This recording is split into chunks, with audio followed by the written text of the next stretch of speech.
coming into 2023, there were two big changes that were happening at the international events, and they were both format related. MSI was getting double elimination with the play-in stage being reworked slightly, and then Worlds had a revamp of both the play-in stage and the Swiss stage. Changes that the League of Legends community had been asking for years. Now the question became, would they work? Was the frustration and the complaints from the league community valid, and did these turn out to be better tournaments because of the format? Well, now that we're done with the Swiss stage at Worlds, all of the impacts of the format changes are now completely through, so we can look back and say, were they a success? Starting with MSI, I think the play-in stage did give us the two teams that we expected to make it into the main event, and everything pretty much went stock standard. Golden Guardians in North America pretty much cleaned up everything that they needed to, and I don't think there were really all that many surprises, barring a game being dropped here or there. The double elimination part of the bracket, well, even though it might upset many North American fans, as we did not do well in that stage and didn't really take many games at all, or any. I don't think we took a single game off of anybody that wasn't ourselves. We didn't see any situations where a team from the losers bracket made like a crazy run that would end up winning the tournament, but we did see BLG knock out both of the Korean teams, making it a pure LPL final, which, you know, might have been a little bit lackluster after we had the 3-2 of T1 versus JDG in the winners finals, but it goes to prove the point of momentum can absolutely carry you in a loser's bracket of a double elimination format. As for Worlds, play-in stage this year notably did not include a Chinese or Korean team. All four teams would immediately be seeded into the Swiss stage, and this would basically be kind of a minor region, and then whoever won the Worlds qualifying series between North America and Europe to get in. Touching briefly on that Worlds qualifying series, it was a blast. It was a lot of fun from an entertainment value point of view.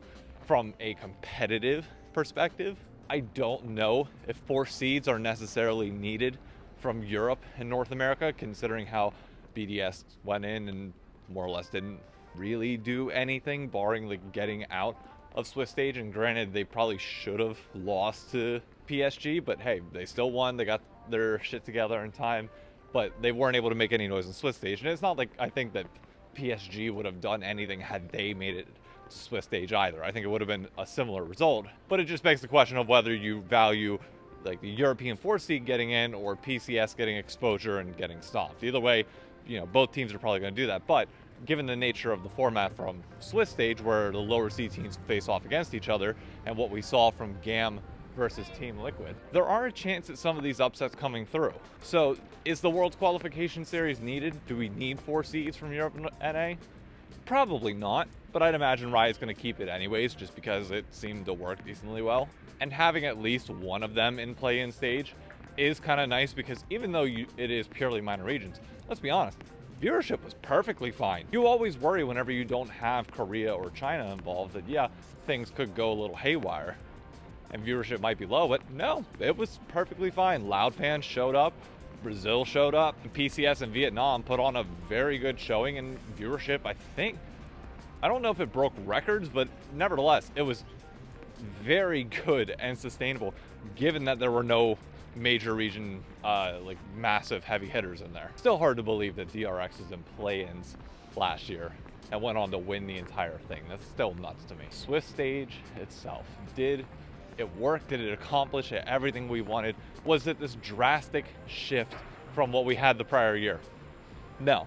We had 7 Eastern teams and 1 Western team, this time from North America, instead of it being Rogue from Europe. So it more or less gave us the exact same results, but it notably did seed better, and we'll get into that. Swiss stage versus groups. Swiss was by far and away more entertaining in my opinion. Yes, you lack some of the drama that comes with week 2 of the group stage, and I get how some people might miss that, but there were so many duds in groups where it just felt like you were seeing matches that had no relevancy at all, especially in the later stages of Swiss. Every single game mattered. There was nothing that felt like it was out of place.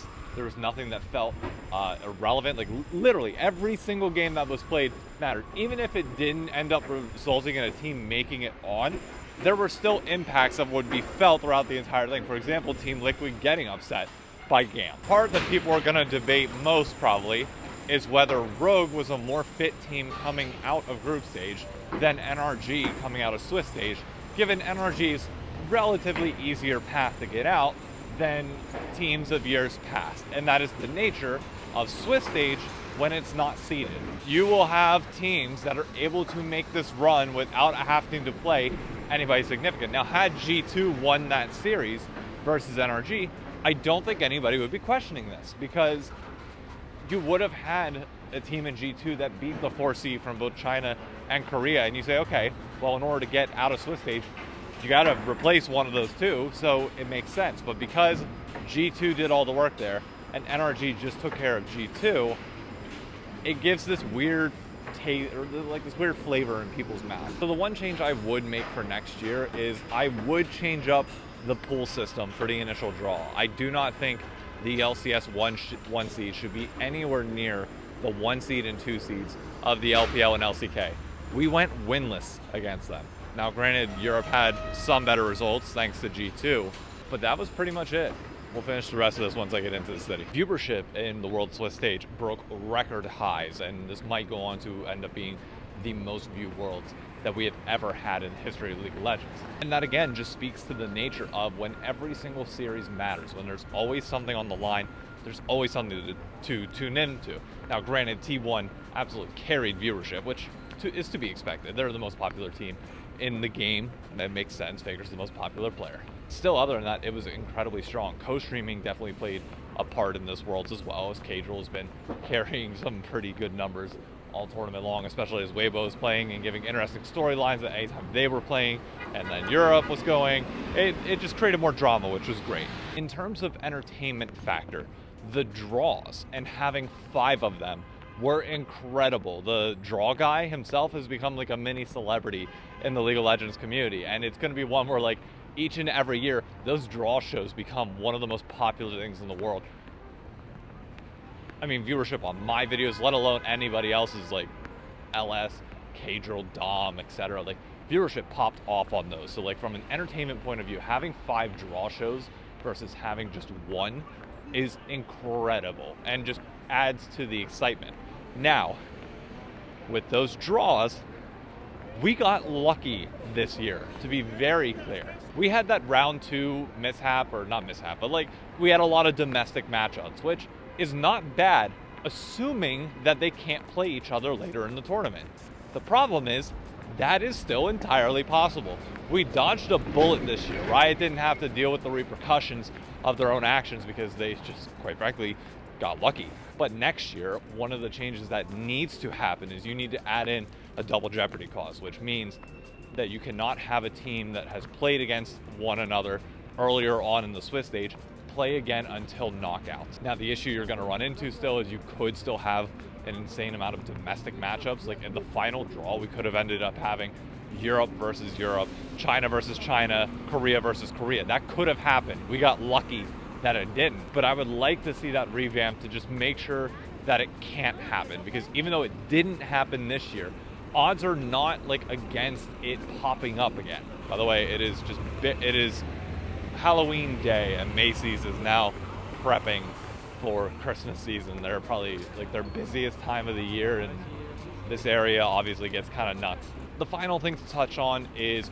did this properly seed going into the knockout stage? Did we get a better bracket draw this year because of Swiss stage? And the answer is simply yeah. Like, even though the top side of the bracket, people are going to argue, is definitely easier than the bottom half, especially under the assumption that Gen G is probably going to choke and that JDG beats, assuming Gen G chokes, BLG and Weibo almost any day. There's only so much you can do there when Gen G was able to 3-0 and get their way out of groups. But unlike from group stage, where there was no distinction between the 1 seeds that came out of individual pools, and even then you'd have like the top 2 teams in the tournament be in the same group, you needed to have some level of protection to make sure that like the 2 teams that you want to see at the very end that realistically should go 3-0 are on opposite sides of the bracket. And that's what this did. It was very nice. Having the 2-0-3 teams, or not, sorry, the 2-3-2 teams be drawn against the 3-0 teams is a good way to guarantee that you have the highest skill index versus the lowest skill index. I think overall, the draw was an incredible positive. And now we enter the time of worlds that we're all familiar with. Single elimination, quarterfinals, into semis, into finals. Some people are going to complain that they want double elimination. Personally, I do like single elimination. I know there are people that are going to be like, oh, you're just conditioned because of, you know, legal. It's like, no, I just enjoy single elimination when it comes to the NFL and other sports like that too. The one and done mentality I like. Same thing with like the NCAA tournament. Imagine if that was double elimination. That would ruin a lot of storylines. So to conclude all this, were the world's format changes good?